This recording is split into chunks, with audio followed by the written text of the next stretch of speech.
Brave warrior men, both fierce and fell, bold women, wild and free.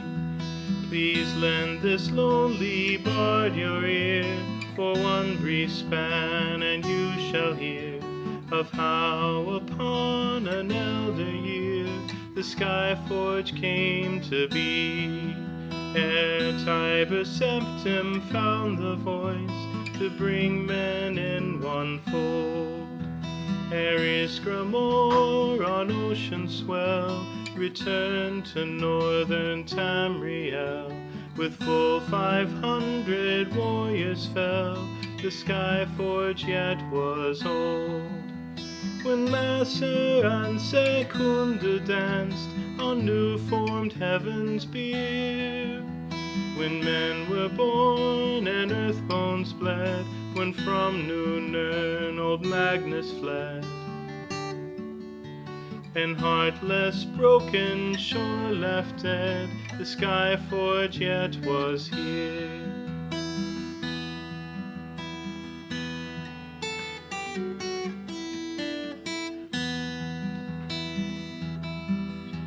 In those first days the world was wild, the throes of Nirn's new birth, when moonstone dripped on Tamriel, and under ashen Vvardenfell the blowing Ebon god's blood dwelled. Cold iron walked the earth, cold iron simple as the sea, and common as the grass.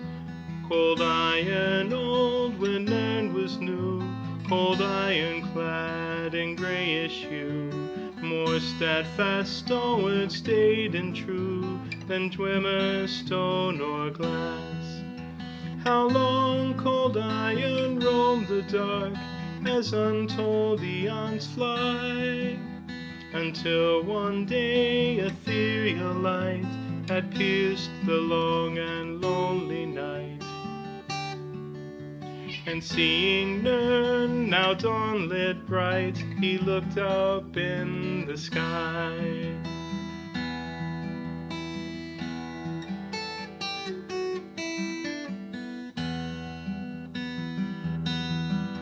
And there by clouds attended sat the sun upon her throne. Her face with white-hot kindness gleamed, and to the earth descended beams, a blessing flowing forth in streams on newborn Nirn his home. He stood there dazed until her rays descended into night, and thinking her forever gone, not knowing of the coming dawn, cold iron mourned until the morn, the dying of the light. But light returned, the morning burned, the sun returned to reign. Relieved he cast his gaze above, and shouting his undying love, till coming evening made him move into a darkened pain.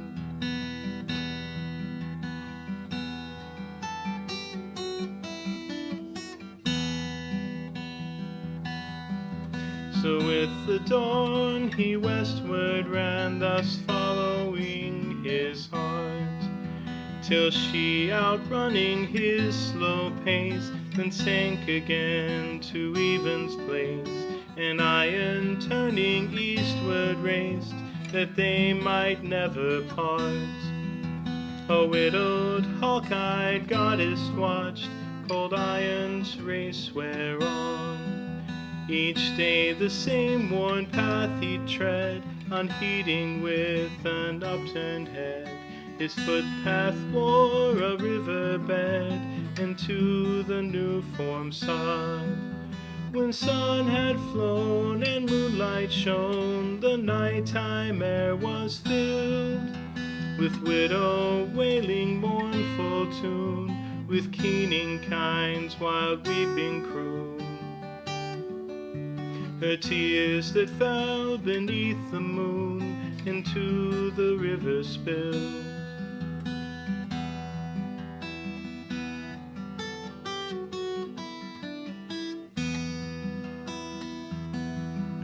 He looked to find the crying kine who mourned her husband Shor. He whispered soft, all will be well. His voice was as a soothing spell. For softest heart in hardest shell could not such pain ignore. But unprepared for iron's care, she said with face most grim, why run this foolish failing race, due east all night and west all day, with never slow or slacken pace? You know you cannot win. This race I run to catch the sun, I know that I will lose. Yet till I crumble into dust, to ruin, wreck, to rot and rust, I'll follow still because I must, and not because I choose.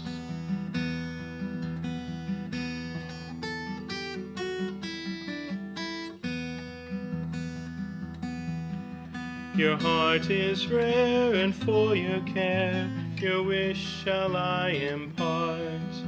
You'll meet the sun, and this I swear, by wolf and fox and moth most fair, by whale and dragon, owl and bear, and on my husband's heart.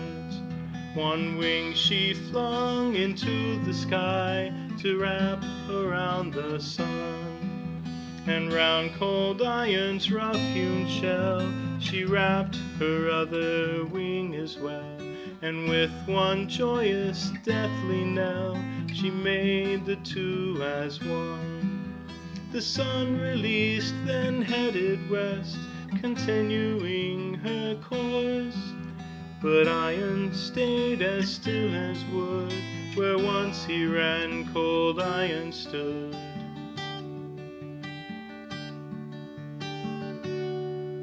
Now formed into a forge most good, by sunlit fire and force.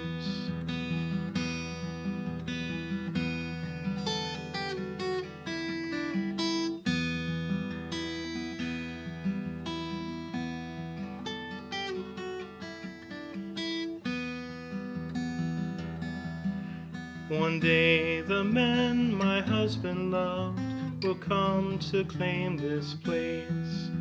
I'll leave a hawk to sign and seal that all those loyal, honest live, can make cold iron, Skyforge steel, and blessed by kind's own grace.